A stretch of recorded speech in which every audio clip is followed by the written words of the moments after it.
Hey everybody, what's up? Aaron here, Canadian Looney. Good to see you. Happy Friday. The bad news is there's no question period today, so I'll let everybody know that right off the get-go.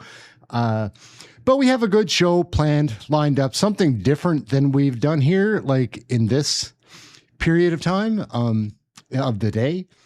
And I think we're going to have a good time. Get ready. We're just going to roll through X. I think I've got a few good videos here to watch. We're going to try this and see how it goes. Good to see everybody. Kirk, Rhonda, James Vahey, my brother.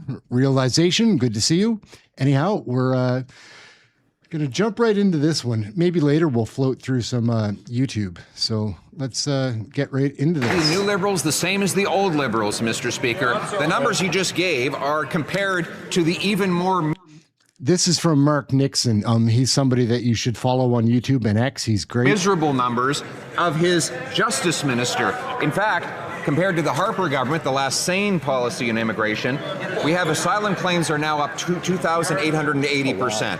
Temporary foreign workers up 178%. International students up 39%. And yesterday, the Auditor General condemned the current Liberal Justice Minister, Liberal Heritage Minister, and Liberal Immigration Minister for allowing 150,000 cases of fraud to go uninvestigated. Will he fire them, or will he just continue with the same Liberal incompetence? The Right Honourable Prime Minister.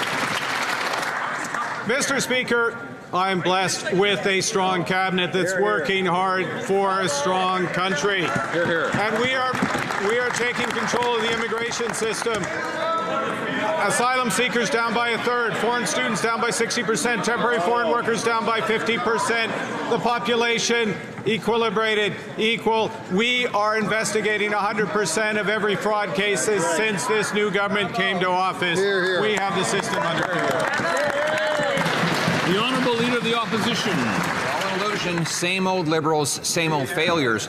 Look at the economy. He likes to blame world affairs for his failing economy, but the G7 countries have the same world economy. Yet, the Prime Minister has delivered the second highest unemployment in the G7, the worst household debt in the G7, the worst housing costs in the G7, the worst... In fact, the only shrinking economy in the G7. And, Mr. Speaker, we have 100,000 lost jobs in the last 2 months alone. Why is it that after this Prime Minister promised that he'd be the first, he's the worst in the G7? Yeah. The Right Honourable Prime Minister.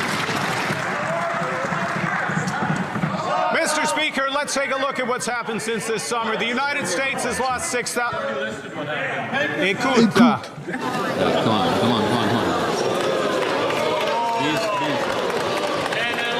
These are important issues. These are important issues we're discussing. And Canadians are watching. The Right Honourable Prime Minister from the top, please. Thank you.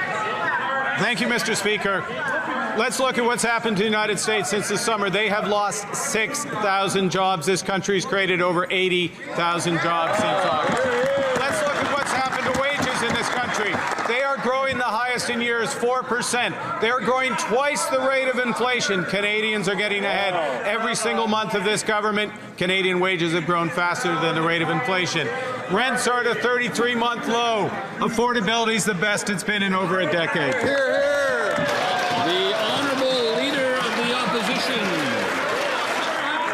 Maybe for your friend. Well, Mr. Speaker, I guess for those people who stash their cash in tax havens, you've never had it so good and so affordable.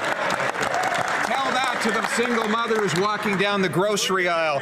Or let's talk about jobs. He compares it to the United States. When you do an apples-to-apples comparison of unemployment, it is 1.3% higher in Canada than it is in the U.S. In fact, Canada has the second highest unemployment in the G7, the worst grocery price inflation in the G7, the most unaffordable housing in the G7, the worst household debt in the G7. Mr. Speaker, he promised we'd be first, so why is he the worst?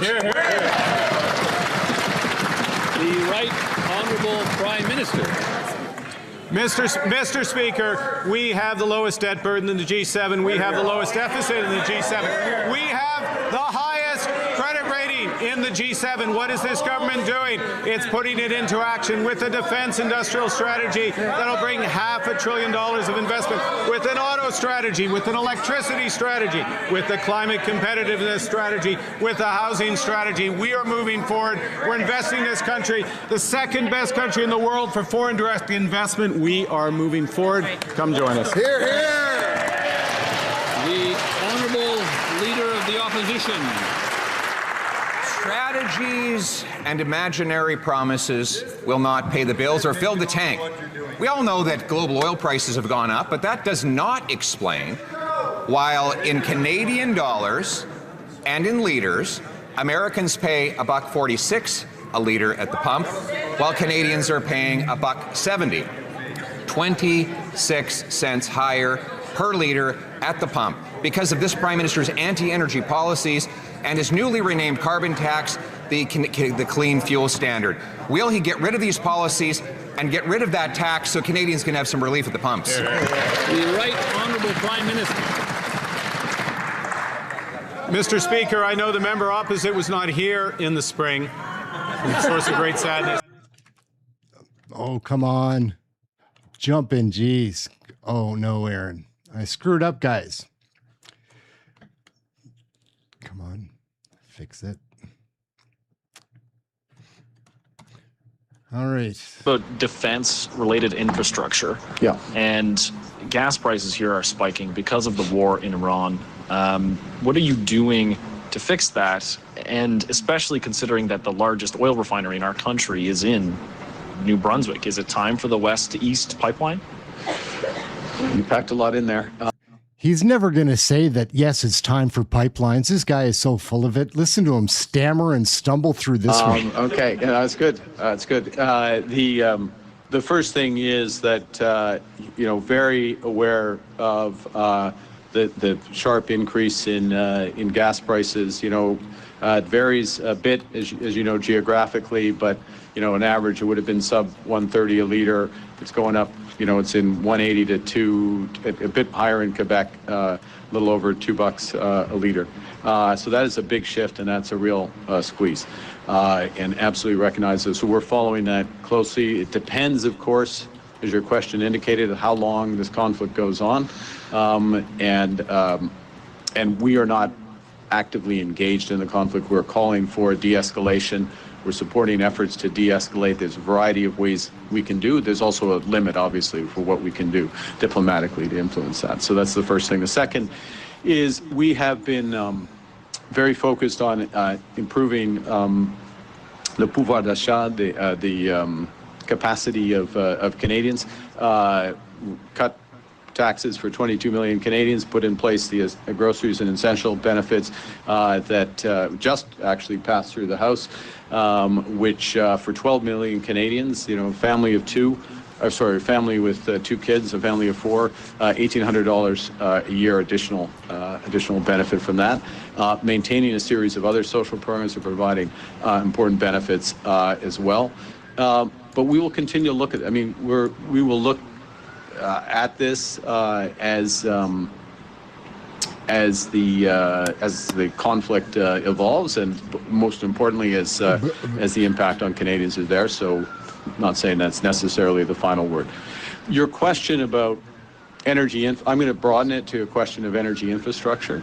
So whether it's necessarily the East-West pipeline, or more broadly, building out more rapidly our considerable energy assets here. We're in Nova Scotia.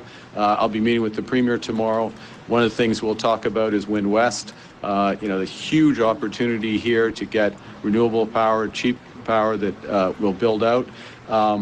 We also have opportunities on the East Coast in conventional energy, which we'll be exploring to build that out, and across this country. And I'll make one last point. I'm sorry I've gone on too long. But there will be opportunities in some of these cases where it will be defense related to build out and to unlock some of these opportunities. And I'm thinking particularly when we look at Port of Churchill, for example, and some of the, we've already seen this actually in terms of hydro investments in Nunavut and the Northwest Territories. So he was asked about oil pipelines, and his final piece of his answer is hydro. This guy's a loser, man. Anyways, Candace Owens here from Juno News. I just want to show this three conservative motions on justice reform. Conservatives put these motions forward to fix Canada's justice system. This was Bill C-242, Jail Not Bail. This was also Bill C-243, which would have amended the criminal code to not allow judges to give lighter sentences to foreigners, which is unbelievable that that already happens. And then also Bill C-246, which would have prevented concurrent sentences. So this is what former leader Andrew Scheer, Conservative MP, had to say. Breaking, Carney's Liberals just voted down common sense conservative crime bills to 1, repeal liberal easy bail regime, 2, end the sentencing discount for non-citizens convicted of crimes, and 3, require consecutive sentences for sexual offenders. Every day, Carney proves he's not special, he's just another Liberal. Unbelievable. We have a third world crime wave going on in Canada, and the Liberals don't care. They won't even pass basic bills to crack down on this. This is the same day, by the way, that this unbelievable video is doing the rounds on social media. Check out this, I don't know what kind of gun this is, like a pump action shotgun. Someone shooting up a suburban neighborhood in Vaughan. Nice touch there that you have the Indian or Sikh rap music playing in the background, so we know exactly who these perpetrators were. They posted it on their own social media. Let's roll that clip.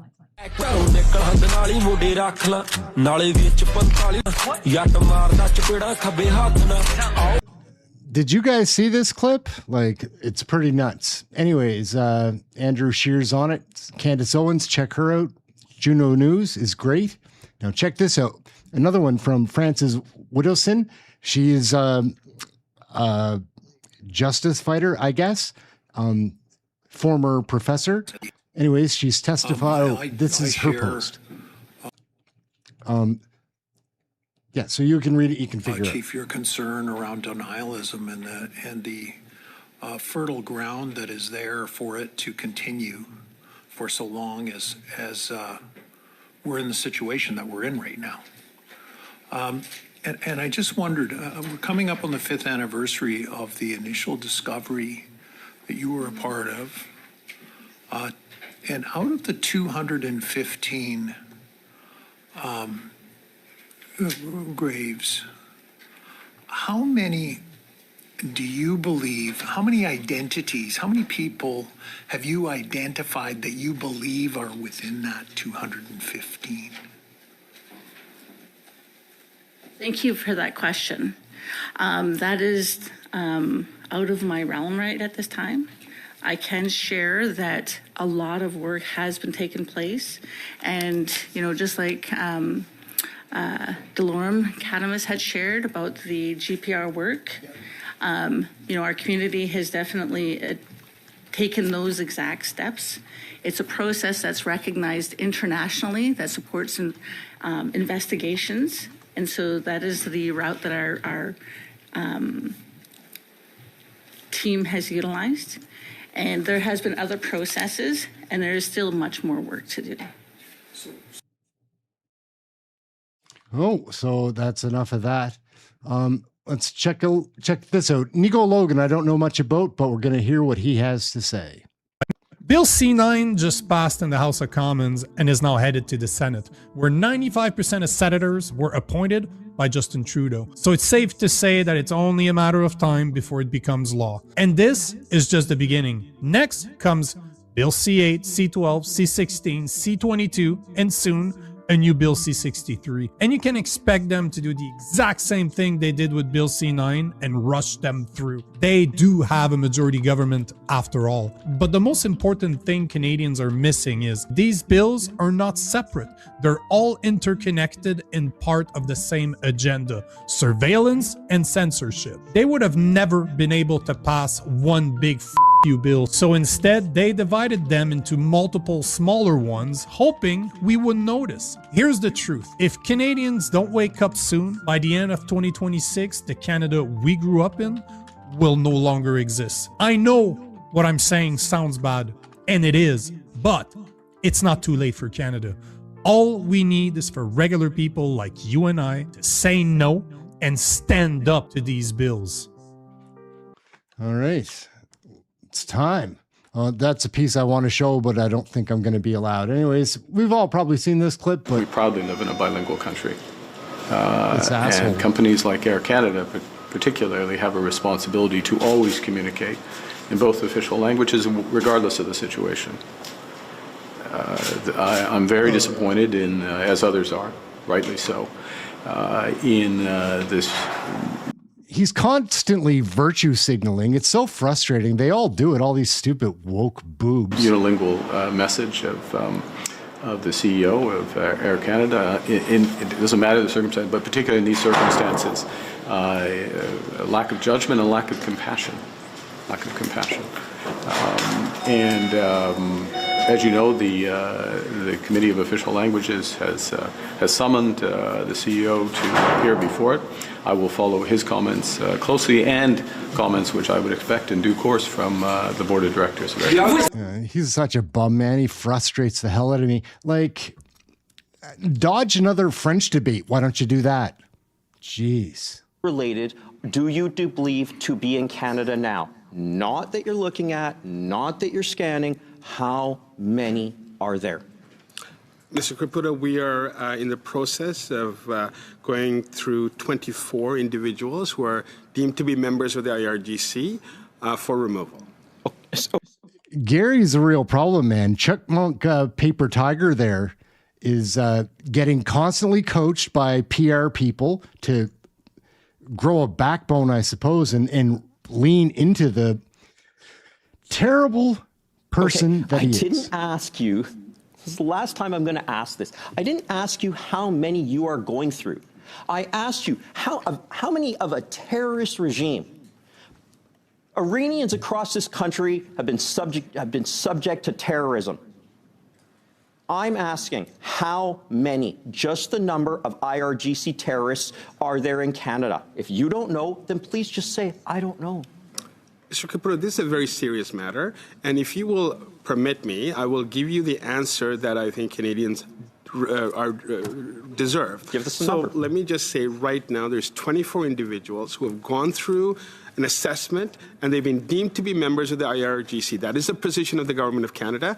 We are in the process of removing them, Mr. Caputo. Okay, Minister, I don't think I'm getting a serious in terms answer. of the numbers. Minister, how many people, last time you were here, we learned that 32,000 people through CBSA had warrants for them, as in you didn't know where they were, a third of the city of Kamloops. What is that number today?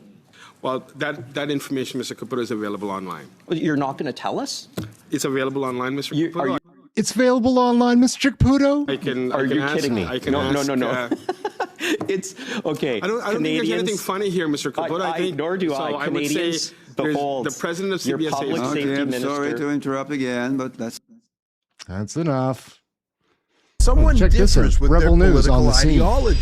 Are you fired? No, I'm not fired. Right now, I am suspended, indefinitely unpaid. Why? I walked into the nurse's station and I just had learned about Charlie Kirk. I saw this guy. He was standing there celebrating the death of Charlie Kirk, saying how he deserved it, he hated Charlie Kirk, and he had it coming to him. You're aghast at this, and what'd you say? I looked down, I see his badge, and it says doctor. And I said, you're a doctor? How are you saying this as a doctor, that someone deserved to die? The left is all about tolerance until... Oh, so Michael Chong freaks out because of the behavior of Michael Maher. The honourable member for Wellington, Halton Hills North. Mr. Speaker, Parliament recognized with Liberal MPs supporting that a genocide, including forced labour, was taking place against the Uyghurs in Xinjiang province in the PRC.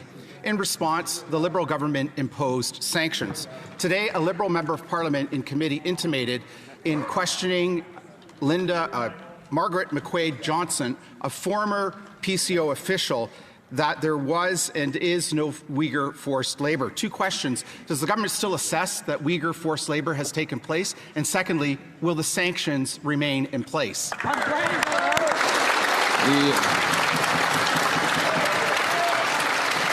Honourable Parliamentary Secretary.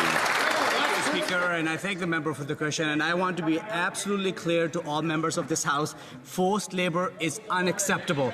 We must ensure that our global supply chains remain free from these abuses. That's why, Speaker, we prioritize the inclusion of comprehensive labor provisions in free trade agreements to promote international labor standards. We also work with public safety to reduce forced labor from our supply chains, and we will protect Canada's interests while upholding labor standards from all workers. All right, gang. So we're down here to some Jeffrey Rath. So he's talking about Joe Rogan here. Not too impressed. Let's see what he's saying. I think Pierre's got a case of full-blown AIDS. It's Alberta independence denial syndrome, right? That won't happen. That won't happen. That won't happen, right? I don't think, he doesn't spend any time in Alberta, right? So he doesn't have any idea the depth of and the strength of the independence movement right now in Alberta. Like, there's over 7,000 door knockers out right now, banging on every door in every constituency in Alberta. And I spoke to one yesterday that was in a little town called Innisfail, and he told me that literally going to the doors, that at a third of the doors, people wouldn't sign because they'd already signed at a pop-up, right?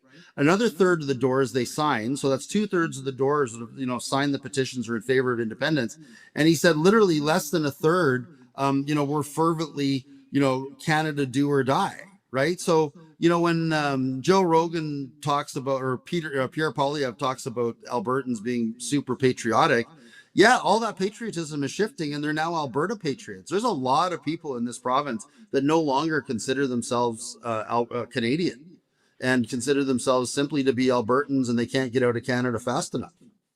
I can understand that it's probably true amongst a lot of people in the rural areas of the province, but what about a city like Edmonton or Calgary, where you've got a lot of pro-Canada people? Surely it can't be the same type of reaction. So just curious, gang, a lot of people watching this channel that are from Alberta. Are you an Albertan first, or are you a Canadian first? I don't know. Right? Well, but that being said, I mean, they might be a bit quieter about it, but anybody that actually gets a paycheck and has a pay stub, they can look at the portion of their pay stub where they see the amount of money going off their pay stub in federal income tax, and they start thinking about how much better off their life and the lives of their families are going to be when they no longer have to pay federal income tax.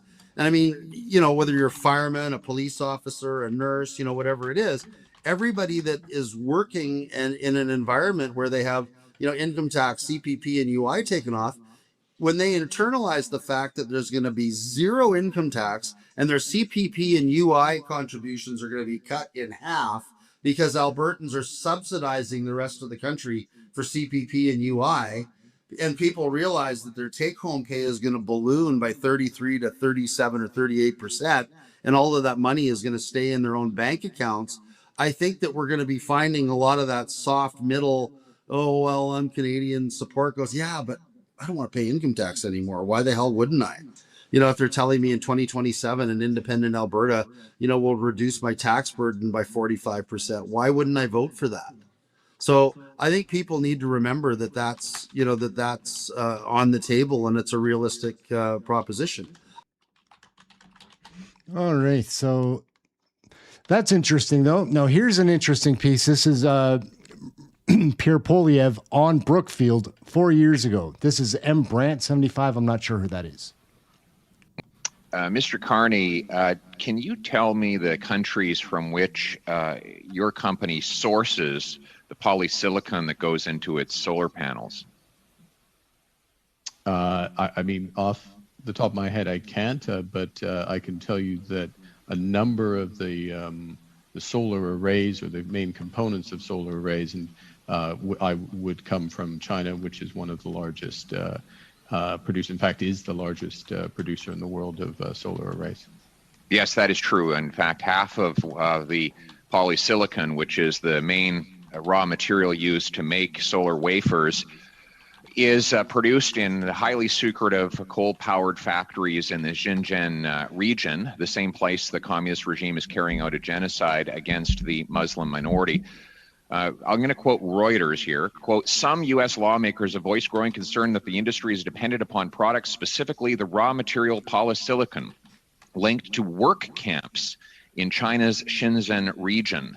The U.S. State Department has made a determination that Chinese officials are perpetrating genocide there, and imports of cotton and tomato products from the region were banned this year.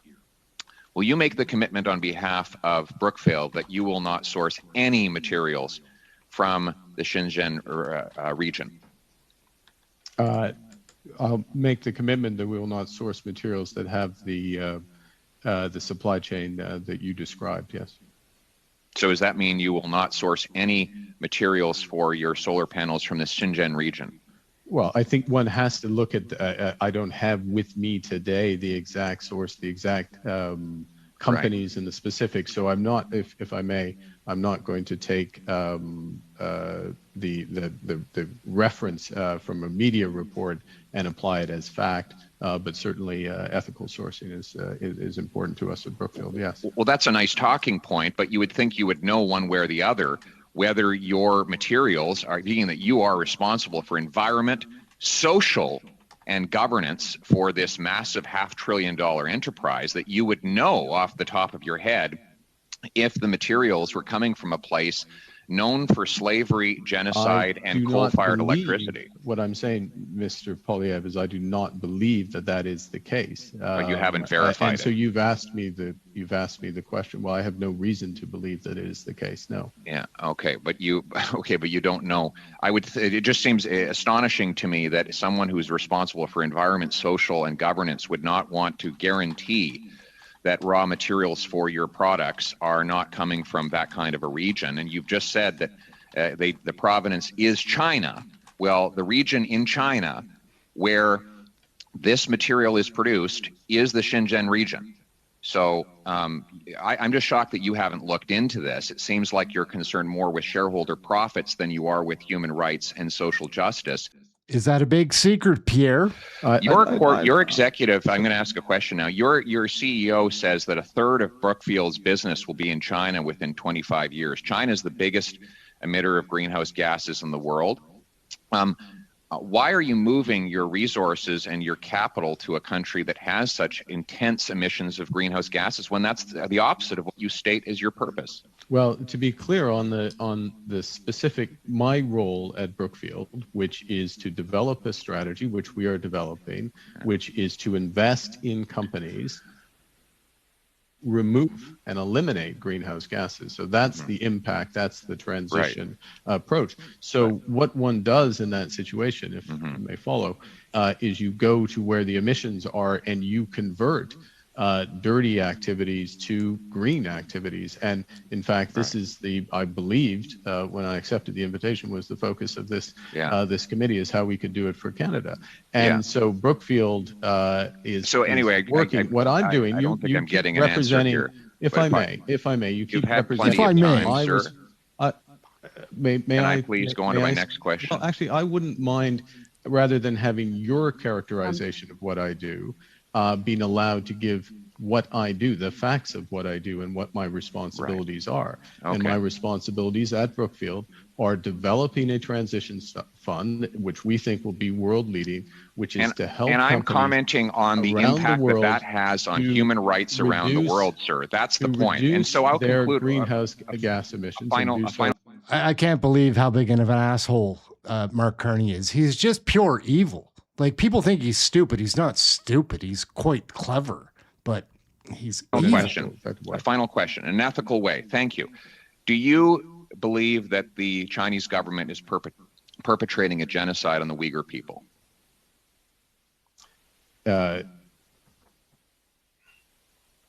Put shareholder profits aside and just focus on humanity here for a moment. I focus on humanity. I spend so yes or no? Time focused on humanity, which yes is or no? dedicated to my. Yes or no? I'm deeply concerned by the situation and with the. Yes or no? Thank you very much, Mr. Poilievre. Unfortunately, shareholders first. Protecting overtime. She's holding up the stupid card. All these liberals frustrate me to all the hell. They're so wicked. Like, who are they fooling? They're fooling the people that are either naive or do not watch. Because if you watch this stuff, you can't unwatch it.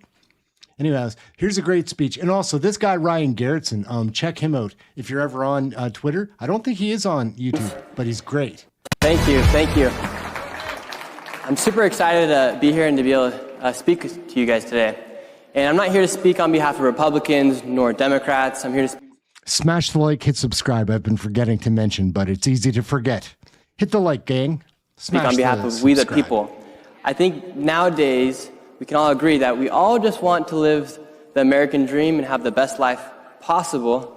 However, it feels that sometimes, actually a lot of times, non-controversial issues are becoming controversial inside of America. For instance, if you take a look at the idea of deporting illegal migrants, that word is illegal. That should not be controversial. Or the idea that showing your ID to vote has become controversial. That's not controversial either. The idea that fraud is bad has become controversial. How is that controversial? I know a little bit about fraud. I know a little bit about Minnesota daycares as well. And it's crazy to think that we live in a world where somebody who exposes fraud can then be painted as the bad man from the politicians where he exposed the fraud. Shouldn't they be excited to know that the fraud is being exposed, because that's not a Republican dollar or a Democrat dollar, it's actually our dollars. I've never gotten a dollar bill that says right or red or blue or right or left. We all live inside of the same country, and we should all want the best for our country. And when you see fraud inside of our country taking place at literally rampant levels. Does anybody know how old this Nick Shirley is? Because he does seem very insightful and well-spoken for the age he looks. He looks very young to me. For instance, in Minnesota, there are programs like autism where you have 10,000% increases in the budget for autism. And this money then goes into the hands of fraudsters. How does somebody not look at that and say, there's a 10,000% increase in the budget for autism? Is there a 10,000% increase in autistic children inside of our neighborhoods? And if the answer is no, how are they justifying a 10,000% increase in the budget? And in other instances like California, where you have 1,000% increase in hospices, is everyone going to die in LA?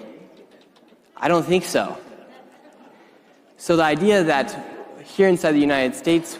Thanks, Derek. That helps. He's only 23, guys. Like, that's amazing. I mean... When we have these non-controversial issues that have become controversial, it puts us into a weird culture war where it puts people into a position to think, okay, well, wait, how are you supporting this when you're actually not benefiting we the people? We all live inside of the United States. We're not supposed to be, when elected officials are elected, they're not supposed to represent 50% of the population. They're supposed to represent 100% of the population. In an instance where fraud is taking place inside our country, each and every single person should want to crack down on that fraud. Because if we don't, these people can continue just to literally steal our dollars. And they steal our dollars, and then they send it overseas, and once it's overseas, we can't ever get that money back. And that's something that I've learned as I've gone about exposing this fraud. And a lot of times these people that are taking our tax dollars are foreigners who are not even from the United States of America, and they're stealing our money.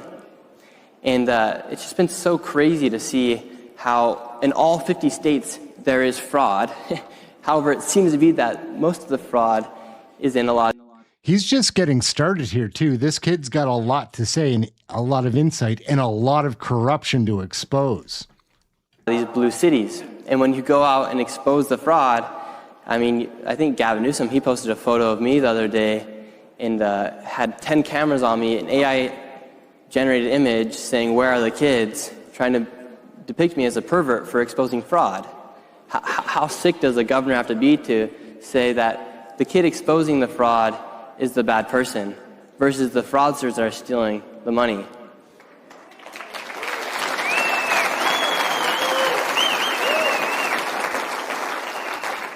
And going through this experience of exposing this fraud, I finally came to understand why, for instance, why they attack Elon Musk so hard, why they burn down his factories, or why they burn down his cars, or why they attack him so much when he was simply exposing fraud to help every single citizen. Well, it just happens to be that these politicians don't want the fraud to be exposed because they're involved in the fraud.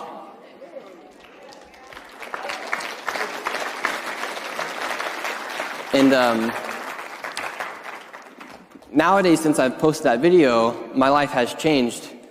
It changed a little bit. I'm speaking here in front of all you guys, so thank you. But my life's changed a little bit because the idea that a governor, for instance, Gavin Newsom, can go ahead and post that photo, and everyone knows that I'm not the bad man for exposing the fraud, but a small group will then think, wow, that kid is a bad person. He is what they're trying to depict me to be. That now I have to walk around with security when I go to cities, or people will try to literally. Last time I was in California, I was just there the other day. I couldn't stay at a hotel because last time I was in California, after I posted that fraud video, somebody tried to take a photo and put it into a Reddit group chat, and a group of people were looking for me because I exposed the fraud. Like that's crazy to think that we live in a society nowadays where somebody going to do a big public service for the country has to worry for their life. And it actually makes me a bit upset because how have we gotten to that point where we've lost common sense and where non-controversial issues have become controversial? And it's actually very worrisome. And a lot of people come up to me and say, well, Nick, how can we help? Or how do we do what you did inside our own communities? Or how do you have like the courage to go out and do this? And I've really fallen in love with the quote or the speech from Theodore Roosevelt that's called The Man in the Arena. And it talks about critics and talks about how like you don't ever worry what a critic does as long as you know you're fighting for a worthy cause. And it doesn't matter if you fail as long as you're working for a worthy cause. But who's to say that you're not the one risking everything, standing there all alone, going about it? And why should you worry about the critics? And why should you worry about the naysayers? Or why should you worry about the opposition when you're fighting for a worthy cause? We all are fighting for a worthy cause inside of our communities, with our families, in our churches, at our schools, because a lot of things that we're fighting against are non-controversial issues that have become controversial. No girl should ever have to worry about a man playing on their sports team. Like, the idea that that's become controversial is insane. And it takes men and women who are... It's a lot. It's a lot, guys. And we're into the next one. Check this out. Women's restroom. The solution the school gave us was a map. Yes, a map. The administration sent out photos along with posting them on the walls of the high school on where the single-stall restrooms are located. So instead of protecting girls' bathrooms, we were told to leave and go search for a single-stall restroom around the school. So if a girl felt uncomfortable walking into the girls' restroom, her option was to go find a different bathroom around the school.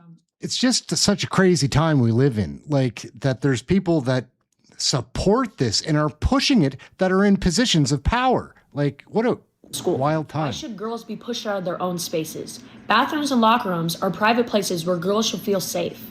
We shouldn't have to study a map just to find a place where we feel comfortable. At my high school... All right. And darker world, check out this bum again. Canadian leadership will be defined not just by the value of our strength, but by the strength of our value, or value of our strength, sorry. I'm going to redo that. Because it will not just be, our leadership will not just be defined by the strength of our values, but also the value of our strength. Because this is the key point. The foundation of strength is standing around me and behind me. And it's on that strength that we're building Canada strong and free. Oh, he's a lot. You know, because Rebel in News. the Check end, out Rebel News, though. Oh, and here's something. This isn't politics. This is... No, it's got music. We're not doing that. This is interesting, though. Check out this. That's what we run around with. Bloomfield is all where all the African kids are. We're all like African immigrant kids. Yeah, this is the West End is our side. All those broken houses, abandoned houses. When you say black people, you mean like Canadian born or immigrant? Take a look over there. Like those type of people, you know. Those people are from Bahamas.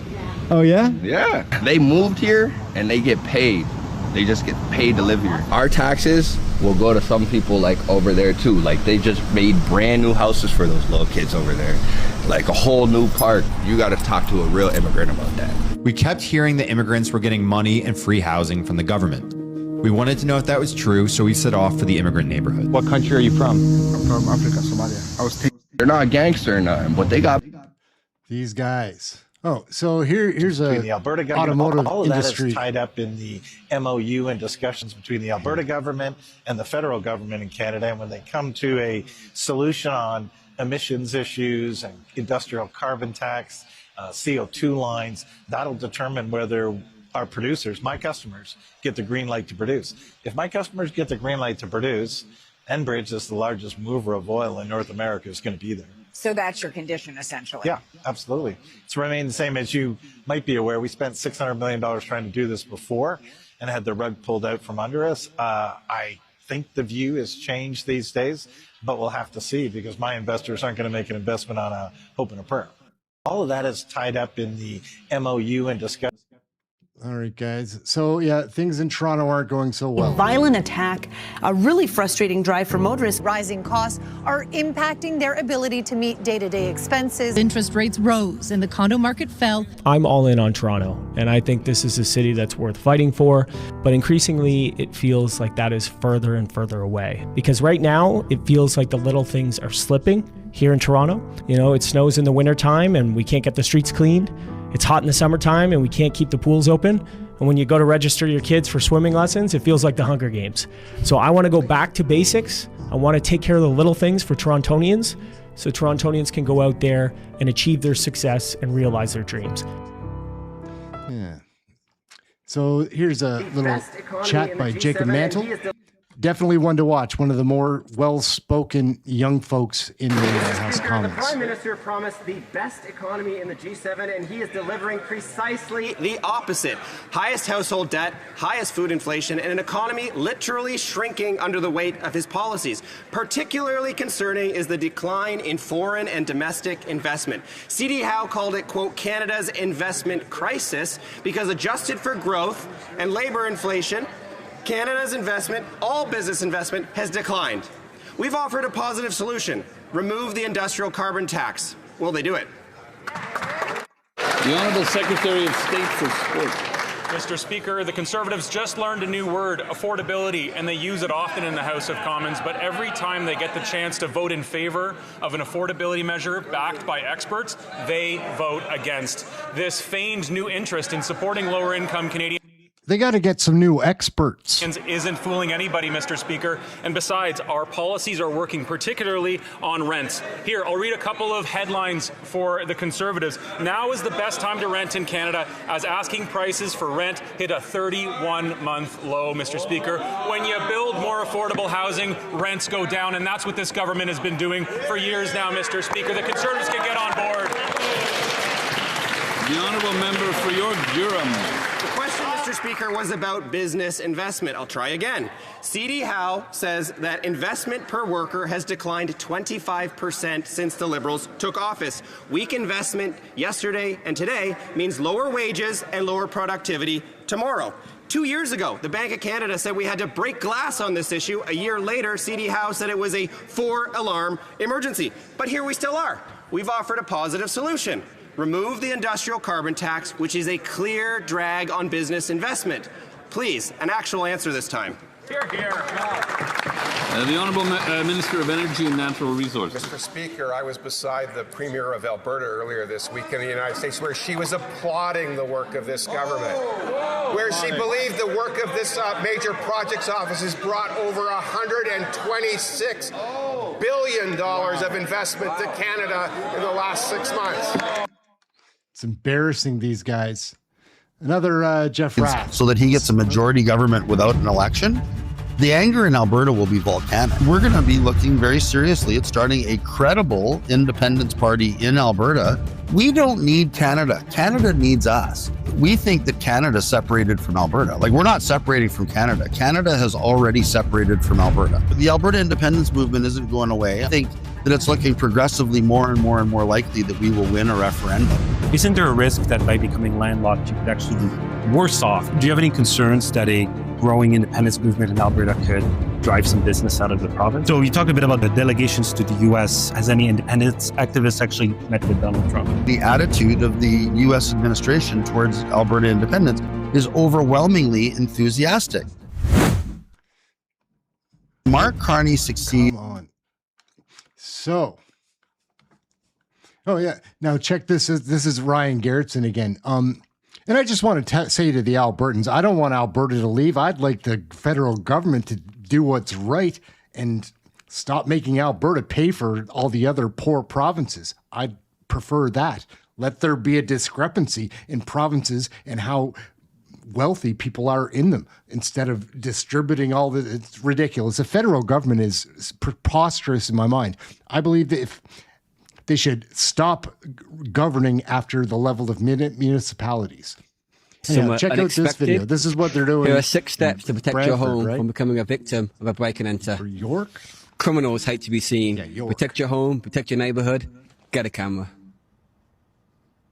Remember, cut back your shrubs and trees. We want your entrance to be seen. Know your neighbors, be part of your community, and when you go away, let your neighbors know. Keep your home safe, and don't post that vacation on social media. Secure your home. Lock all windows and doors. One of the first places criminals will look is the master bedroom. So lock your valuables somewhere unexpected and somewhere safe. Don't forget to register your security cameras at yp.ca. Let's have a look. So follow these 6 steps and keep your home safe and work with partnership with York Regional Police. Yeah. Yeah. Sounds great. And now we have this skank, Anita Anand. She's our foreign affairs minister. And a horror. The work that we are doing with India in the joint statement that Prime Minister Carney and Prime Minister Modi just issued together. We are working with India in terms of issues relating to domestic security and respect for the rule of law through a dialogue on security at the highest levels of the public service. That's an ongoing dialogue. As an example, the work that we are doing with India in the joint statement that Prime Minister Carney and Prime Minister Modi just issued together. We are working with India in terms of issues relating to... Sorry, gang. Check out Wire Media if you ever get a chance. Wiretap security. Media, they're great. Consumers. We haven't seen necessarily delinquencies on the mortgages, but we've seen higher delinquency rates on other products that those mortgage holders own. And then secondly, I would say we are seeing compress. When we look at our payment data, the ratio of how much over the minimum payment a lot of consumers are making, we do see that compress.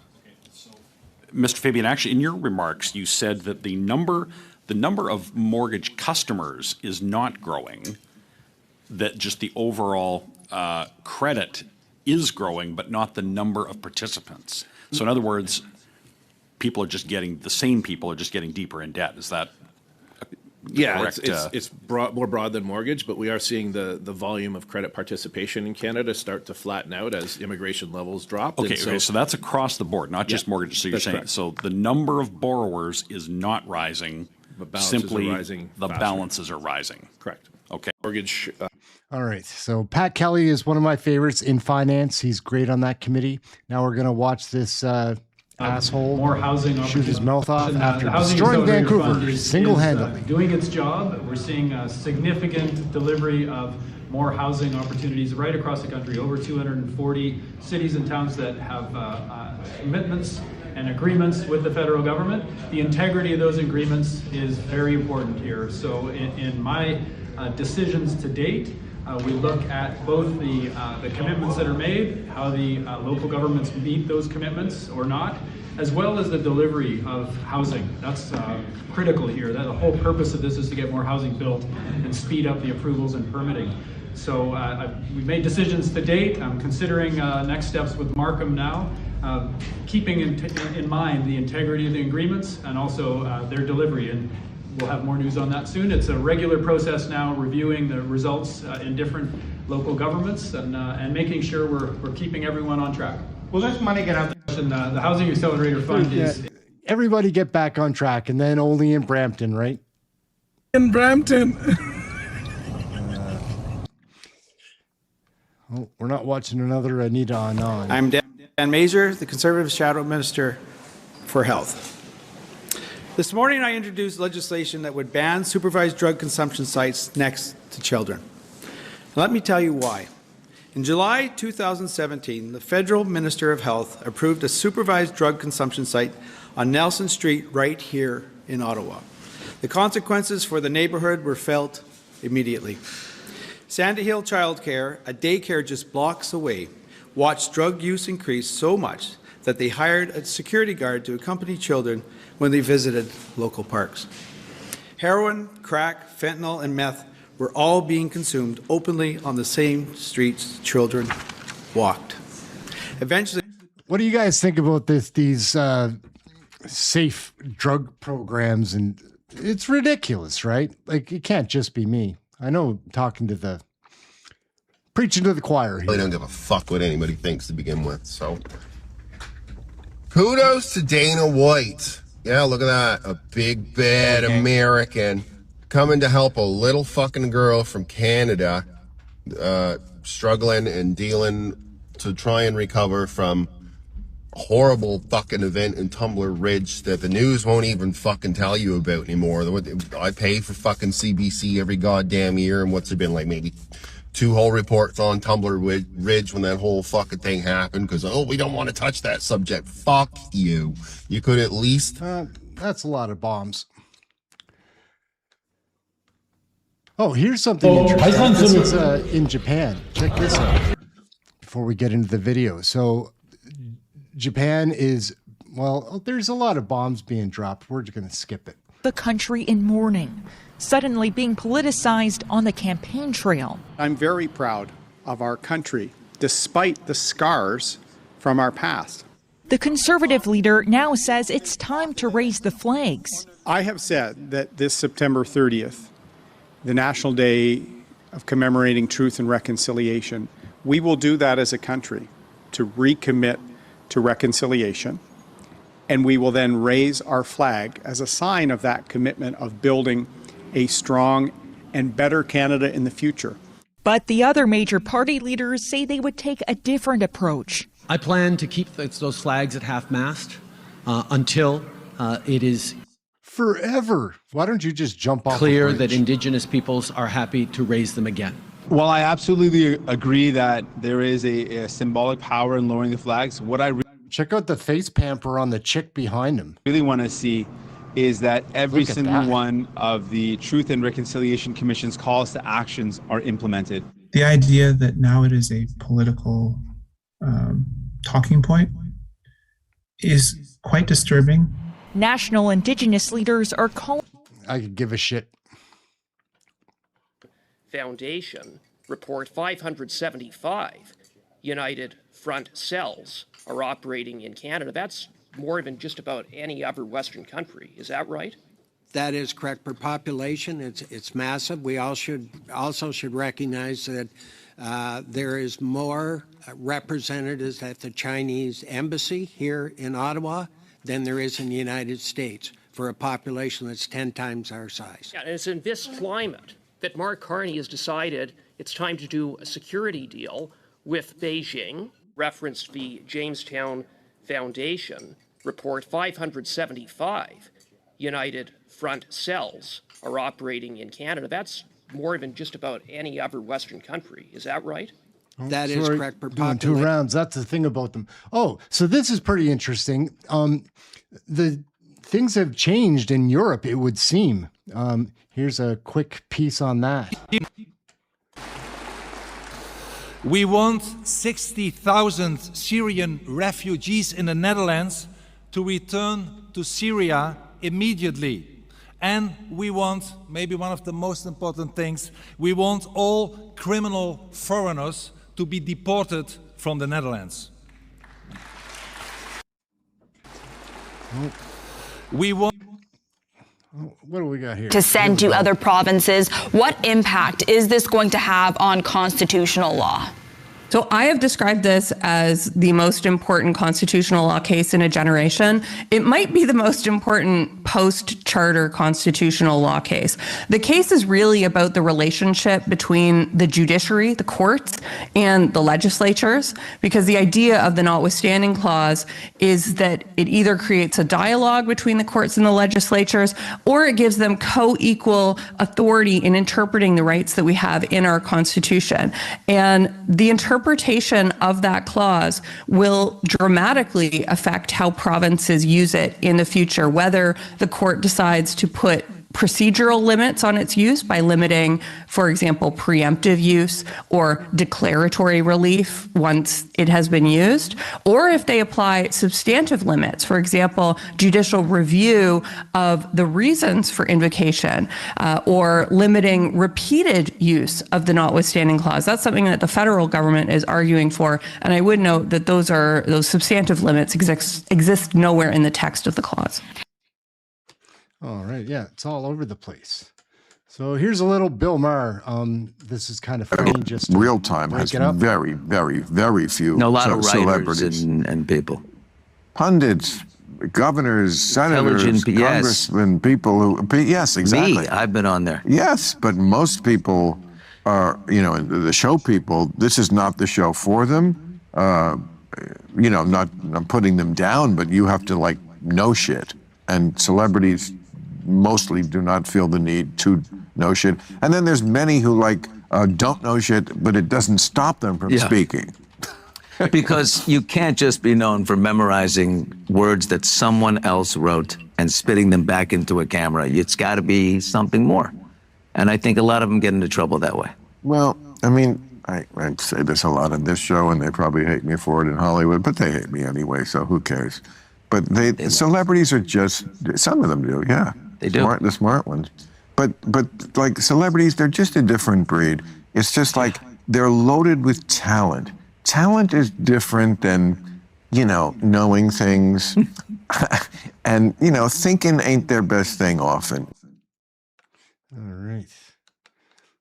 I wanted to ask was on the sidelines of that, there's some European and Asian Pacific countries sort of spearheaded by Mark Carney, the Prime Minister of Canada, calling for a separate agreement that sort of is intended to check the power of the U.S. And I was wondering if you had any thoughts on whether the U.S. should be worried about that. Well, no, the U.S. shouldn't be worried about that, but it's typical Carney behavior. We got a problem in Great Britain and Canada with liberal Trump haters.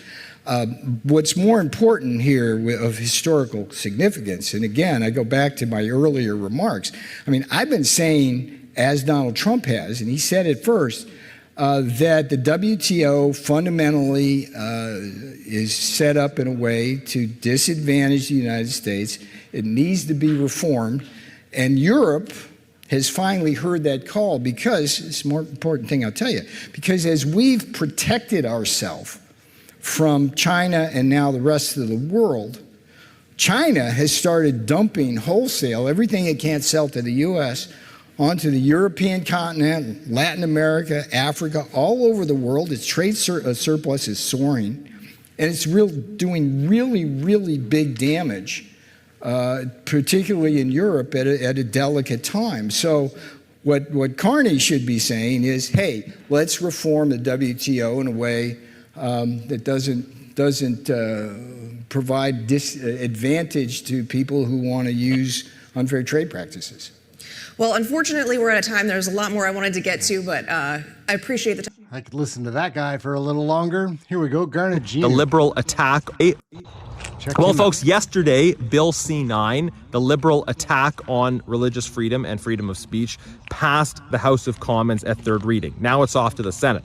So if you're concerned about that bill, I would encourage you to reach out to senators and encourage them to oppose that bill. Tough day in Parliament. I know, tough day for many of you who are concerned about this issue. But today I'm feeling energized because I'm out door knocking again. I am in the currently Liberal-held riding of Milton East, Halton Hills South. This is a riding Conservatives almost won in the last election. We were 21 votes away, and the candidate from the last election, Parm Gill, renominated to run again. The current Liberal MP has been a strong supporter of Bill C-9, vocally pushing Liberal misinformation about this bill. And it's great to be out at the doors talking to people about our positive Conservative message. If you're concerned about C-9, if you don't like some of the things you're seeing in Parliament right now, now's your chance to get involved. Door knock, connect with your local Conservative association, find out about what you can do to make a difference. In ridings like this, 21 votes is a very small margin, and there are many other ridings across this country with similar small margins. You can get involved, you can get into political action to make a difference, and think about if you're feeling frustrated about Bill C-9 or other issues, now is your chance to step. Nobody's frustrated in Canada, Garnet. Jeez, Louise. Great to have you among us, the Nordic leaders. And I have to say to you that you have a lot of supporters in all countries. The speech you gave in Davos, I have never experienced anything like this. I mean, people in Denmark, and I guess the same goes for the rest of the Nordic countries, have been talking about, they have been reading your speech. And I don't think I have ever heard so many reflections on a speech from a colleague as I have heard about your speech. Dear Mark. I thought she was trash the first time I saw her. Trudeau, you've been around. Trudeau used to do every Wednesday, run the table. Do you think Carney's showing up enough to take questions from you guys? I think he could do a few more. I don't think it would hurt him to be here a few more. I mean, if you think about it, last week was a break week.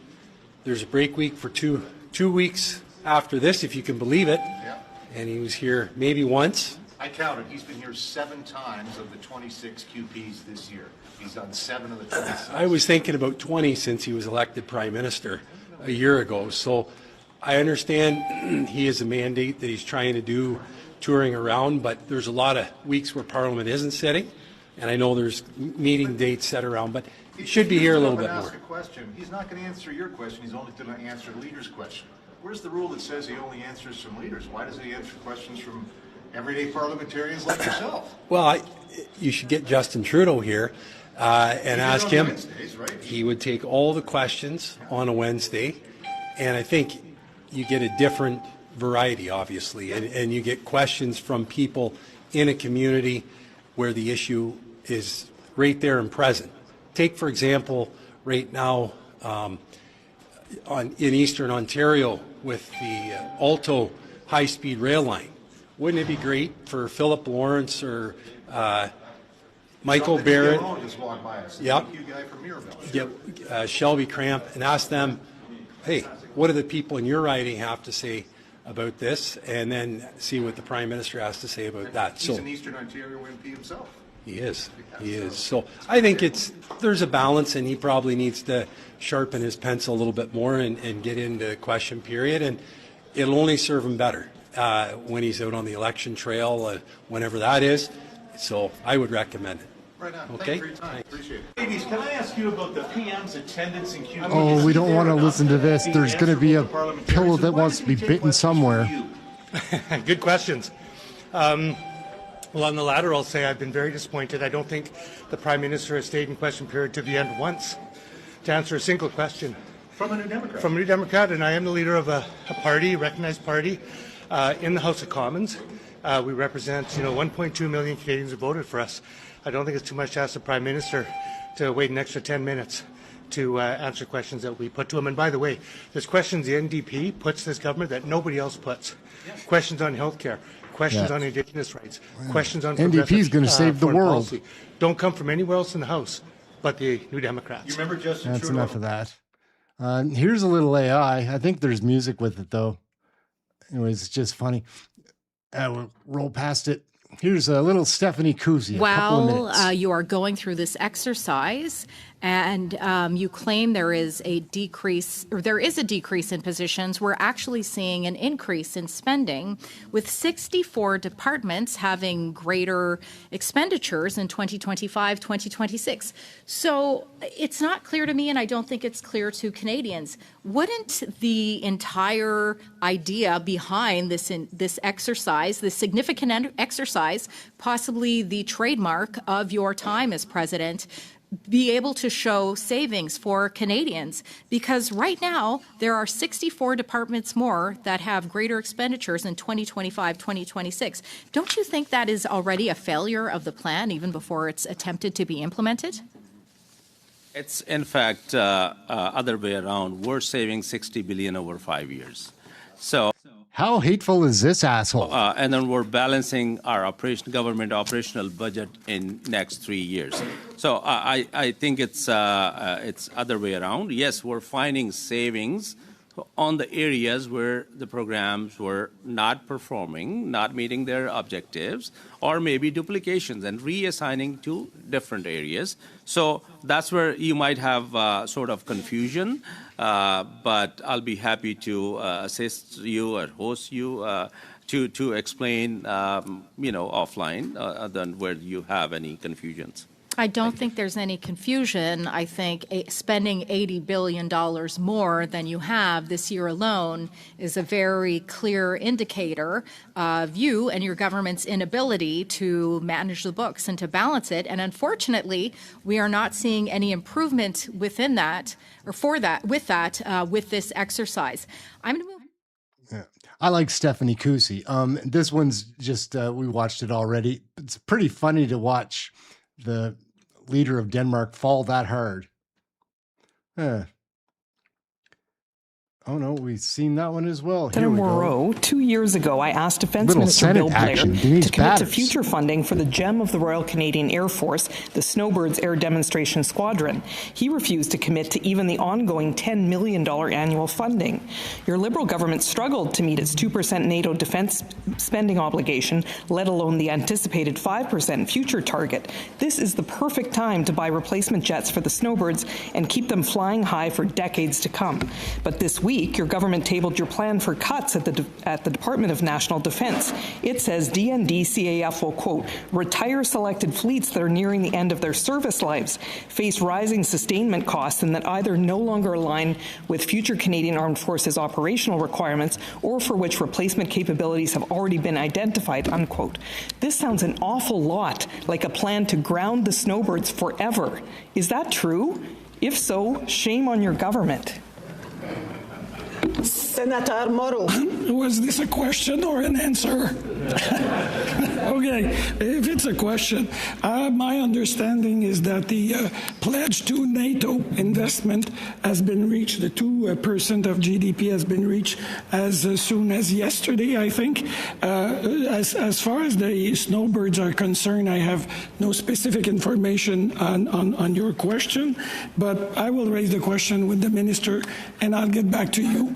But I have no indication that there is intention of grounding indefinitely the Snowbirds.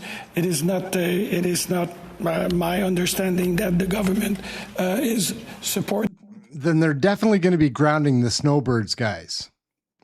Watch this creep. Steve McKinnon, he makes my skin crawl. How about you? Look at the size of that Klingon head. Sending to longest ballot activism with the measures that you've put in here. They're a pretty feisty bunch. The Parliament of Canada finds that to be a harassing behavior. I understand that they have a message that they wish to put forward, but the results of these efforts make, as I said in my earlier remarks, accessibility difficult, make the work of our world-renowned elections agency prohibitively difficult. In fact, we've seen now in the last two of the last by-elections that the chief electoral officer has had to use extraordinary powers to alter the form of the ballot. Citizens do not like this. Elections Canada does not like this. And there are other ways to put forward the message that they, I think, wish to wish to Here, let's do another round of address recommendations what from a loser he is. these targeted priority amendments address recommendations from no, the that was the same piece. Sorry, gang. Oh, check this out. What would you do with the shopping cart if you found yourself in this situation? I asked her to excuse I know me. what I would. Excuse me, have you got respect? I asked her to excuse me. We're not leaving. I asked her to excuse me. And she said no, so now let go of the trolley, please. So she said no, so go around. I don't care. She don't control my passage anywhere, okay? She don't belong to me. She don't own me. Excuse me, I've asked you several times. What are you doing now? I've asked you several times. You're assaulting someone, sir. I've asked you several times, please. I've asked you nicely. You've not been provoked. I can get it for you. Yes, you can go around and get her several times nicely. She said no. She doesn't have the right to say no. I have a right to say no. Excuse me. I want to get past here. You can go around, madam. No, I'm not going round. You move. No. Well, I'll just knock you out of the way with my trolley then. You do what you must do, madam, but we're here to make a protest and make a point, okay? Excuse me. With my buddy's dad, right? Because he was I had like erectile dysfunction. So Do you guys know Theo Von? He's one of my favorites. He's got a great podcast. I know him before he had the podcast. He is a comedian. He is hysterical. dude, my buddy, I used to live with my buddy's dad, right? Because he was I had like erectile dysfunction, so I was pretty young. And then I was living with him because he was getting like an early script on ED pills or whatever, wiener pills. And so I stayed over there and I cop a little bit off of his.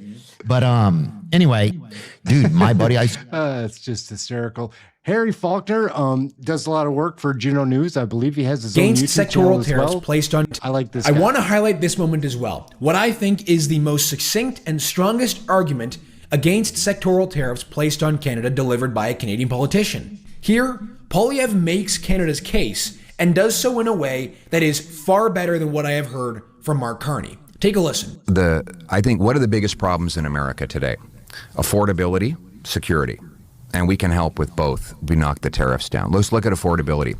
We got the fourth biggest supply of oil anywhere on Earth. You guys pay a huge price discount for our oil because we're effectively, all our infrastructure to ship it is north-south.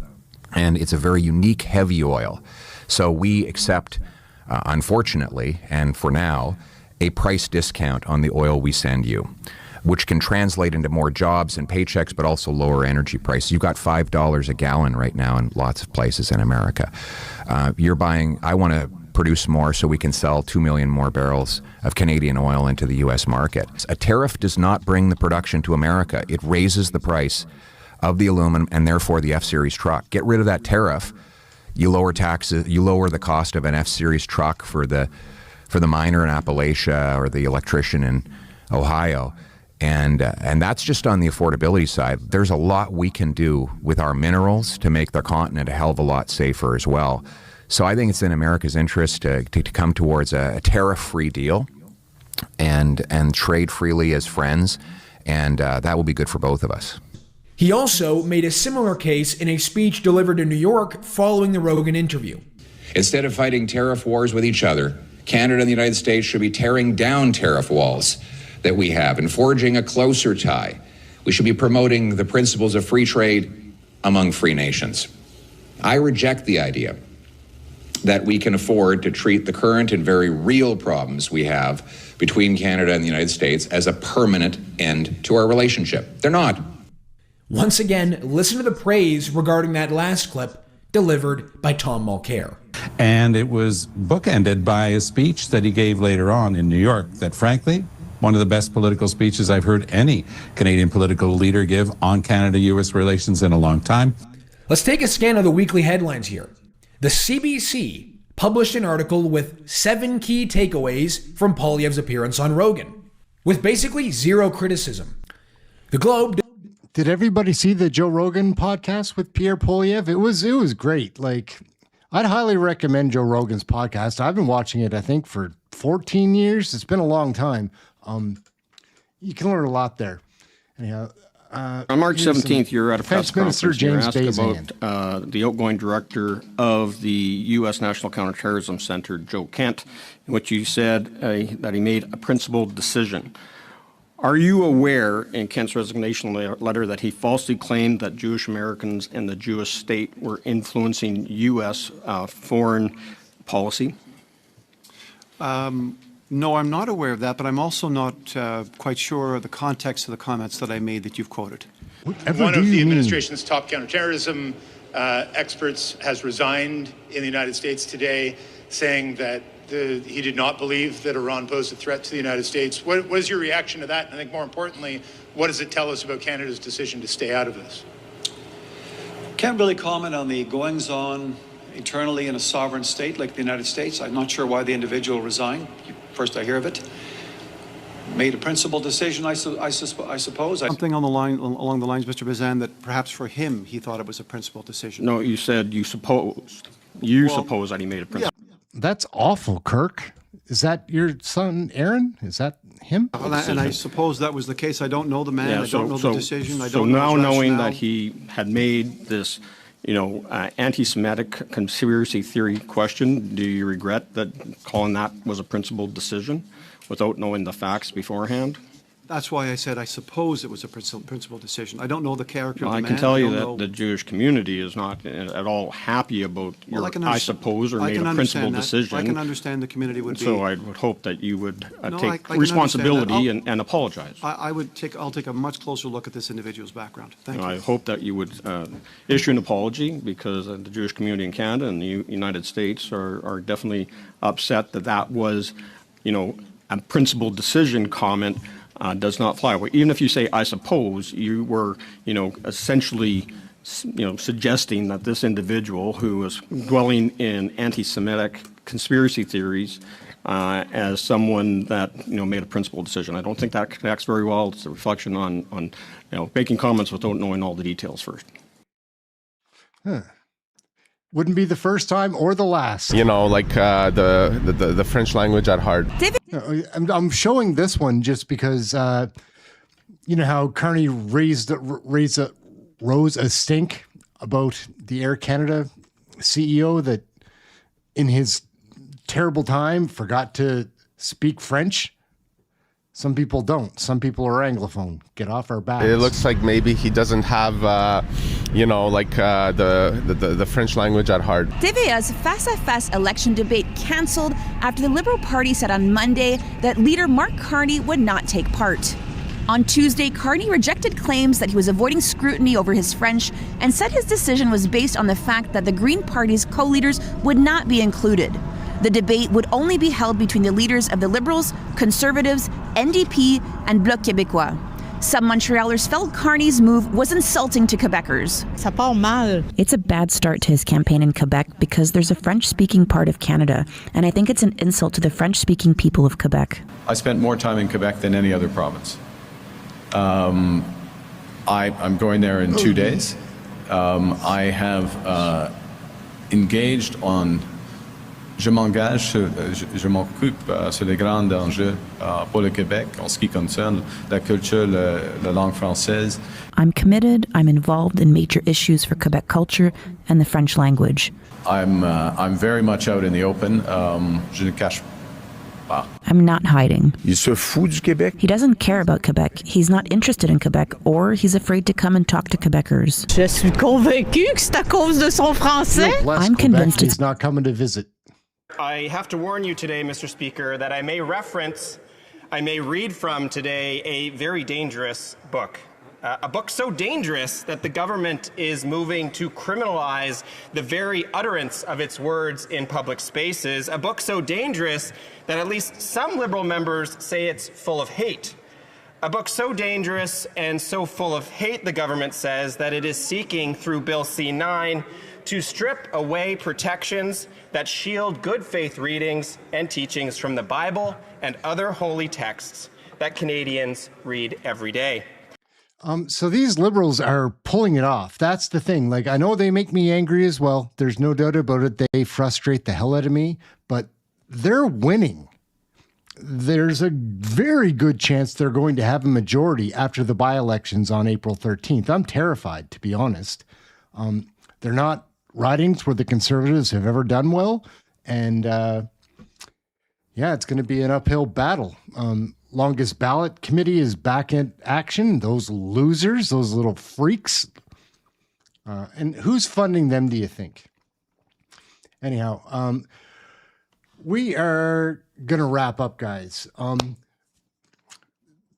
of my first tries at doing a show in this type of format, and we're going to wrap it up right now. Everybody have a great weekend. We'll be back with other videos over the time. If you're new to the chat room, or pardon me, if you're new to the channel, jump in the chat room, say hello. It's a pretty friendly bunch of smart, similar-minded, critical thinking people with a good sense of humor, because you couldn't be able to watch any of this shit if you weren't able to laugh at it a little bit, because it's so ridiculous. Anyhow, that's it, guys. Y'all have a good weekend.